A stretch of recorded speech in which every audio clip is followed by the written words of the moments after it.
ধুবুৰী পৌৰসভাৰ উদ্যোগত ছট পূজাৰ উপলক্ষে শাৰী বিতৰণ।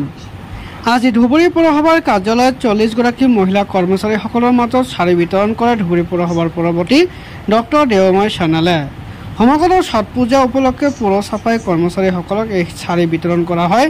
আজিৰ এই শাৰী বিতৰণ কাৰ্যসূচীত পৌৰপতি ডক্টৰ দেৱময় সান্যালৰ লগতে উপস্থিত থাকে কাৰ্যবাহী বিষয়া নৰ্মদা প্ৰদীপ শৰ্মা, দেৱৱতী সান্যাল, ৱাৰ্ড আয়ুক্ত 14-16 ৱাৰ্ড আয়ুক্তসকল, পৌৰসভাৰ কৰ্মচাৰীসকল উপস্থিত থাকে।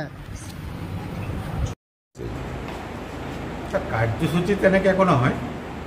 আমি এই পূজাৰ মৰশুমত সদায় আমি চেষ্টা কৰোঁ আমি আমাৰ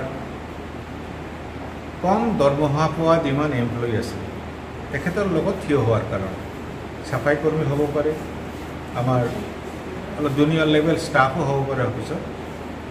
যোৱা 2-3 বছৰৰ পৰা আমি আৰম্ভ কৰিছোঁ কিছু শাৰী বা কাপোৰ দিয়া। তো দুৰ্গা পূজাৰ আগতে দিয়াৰ কথা আছিল, কিবা কাৰণে এই বছৰ হৈ উঠা নাই। আমি কালী পূজা ছট পূজাৰ আগতে দিয়াৰ ব্যৱস্থা কৰিছোঁ। 40গৰাকী মহিলা আমাৰ কৰ্মচাৰী আছে লোৱাৰ লেভেলত, চাফাই কৰ্মীসকল আছে, তেখেতসকলে মূলত আছে। আমাৰ অফিচৰ গ্ৰেড 4 ষ্টাফো কিছু আছে। গতিকে খালী পৌৰসভাৰ বিভিন্ন পৰ্যায়ৰ কৰ্মীৰ ভিতৰত এটা তেখেতসকলক শ্ৰদ্ধা দিয়া স্বৰূপ পৌৰসভাৰ তৰফৰ পৰা বিশেষত মোৰ ছোৱালীজনী দেৱাৰতীয়ে এটা আগভাগ লৈছে।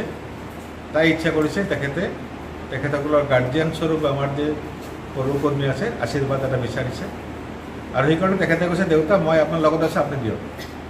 আৰু ময়ো আহি আটাইকেইজনক দিয়াৰ চেষ্টা কৰিছোঁ। যিকেইজন মোৰ সহকৰ্মী ৱাৰ্ড কমিশ্যনাৰ বা অফিচৰ ষ্টাফ লগত সহযোগিতা কৰিছে আটাইকে মই ধন্যবাদ জনাইছোঁ।